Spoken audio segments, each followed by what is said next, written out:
would like to ask something and has a particular question, please just raise the hand. I think it's all good.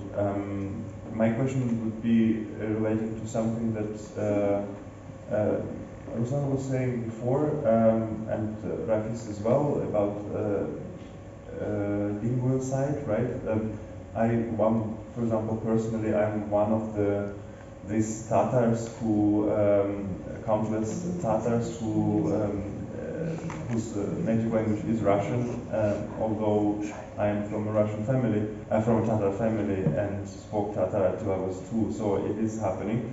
And the question would be that I have is relates to cultural policies, and since this event also happens within the framework of has something to do with culture, I just wonder what does cultural politics of resistance mean, and what they do within this time when in Russia it is clearly not possible or very hard to conduct political resistance and political activism, which is prohibited because one is sent to prison immediately, if not worse.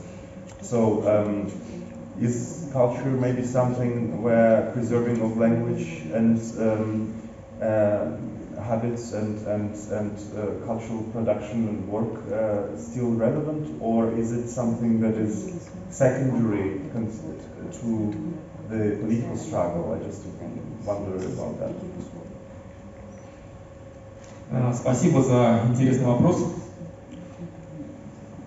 Я вот хочу сказать, что на сегодняшний день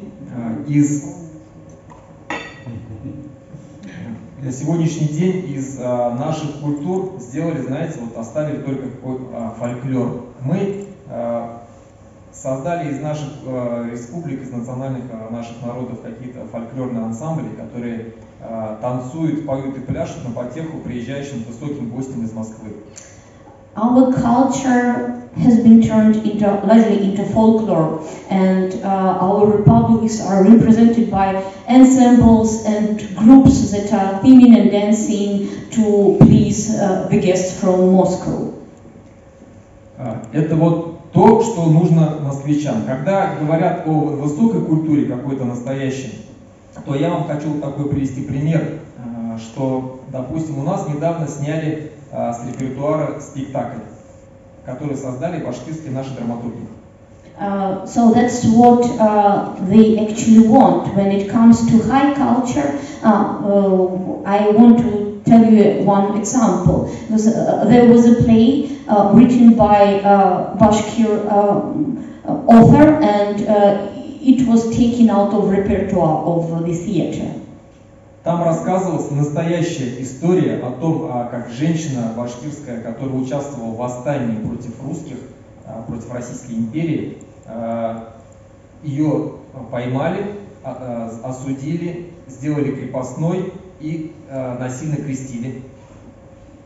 So it tells actually the real story of a woman who participated in the revolts against Russian Empire, and she was captured, she was turned into a slave and baptized. Она несколько раз сбегала, возвращалась к своей родной религии ислам, ее ловили, возвращали обратно, и на последний раз просто сожгли. She escaped several times. She tried to get back to her native religion, Islam, and then they returned her back those several times, and for the last time they just burned her. И вот когда об этом наши башкирские драматурги пытались рассказать, после первого же показа по звонку из Москвы этот спектакль сняли как спектакль, который разжигает межнациональную рознь. So after the first demonstration of this play, there was a call from Moscow, and this play was censored as the one that causes national tensions between the people. Хотя это наша история, понимаете. Если взять об истории, то, допустим, в школе рассказывают Раньше мы сами выпускали свои учебники истории, наша республика в 90-х годах сама выпускала, где мы рассказали настоящую историю. Но сейчас нам запрещено выпускать самим историю. Москва сама изготавливает для нас учебники, либо мы, если пишем учебники, то они проходят цензуру в Москве, и там только то, что нужно для Москвы. Even textbooks on history they used to be written in our republic, but now they are published and written in Moscow, and even if some of local author is written history, it should be approved in Moscow, and there is only the right version of history from the Moscow point of view that is presented in those books. Поэтому, когда говоришь о культуре, никакое развитие культуры не может идти речь. Когда народ угнетается, когда есть цензура, когда запрещено вообще говорить правду, или то, что было на самом деле в твоей истории твоего народа, никакой о культуре невозможно идти речь. There is no way we can talk about culture in such situation when people is being oppressed, is being censored, and it is impossible to tell the truth about your own history. Culture is irrelevant in such situation. Я еще добавил по поводу языка, дискриминации нашего языка, потому что язык это все-таки самый главный идентификатор национальности. I'd like to add on the discrimination of language, because language is actually the main point of identity of any nation. В 2017 году Владимир Путин заявил прямо о том, что везде должен изучаться русский язык как государственный язык, но национальные языки государственные не должны изучаться в обязательном порядке, а только добровольно. So in 2011, Vladimir Putin announced that Russian is a compulsory language is obligatory language to learn, while others' home mother tongues are not so important to be studied in schools, so they don't have it to study. Поэтому в школах сейчас, в национальных башкирских, татарских, удмуртских, бурятских и других школах, везде 1 час в неделю изучается родной язык государственный и 5 часов в неделю русского языка. So every school in those republics have 1 hour of mother tongue per week versus 5 hours of Russian language per week in schools.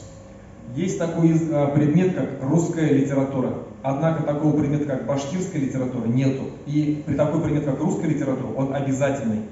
There is such discipline as Russian literature, but there is no discipline as Bashkir literature. And Russian literature is an obligatory discipline. И последнее скажу, что нам, в первую очередь моим детям, я бы хотел, чтобы они изучали своих писателей, поэтов башкирских. И только потом изучали русских писателей и поэтов. Но, однако, нам не дают такого выбора. I'd like my kids to learn our Bashkir poets and writers, and only afterwards those Russian poets and writers. But we have no such opportunity.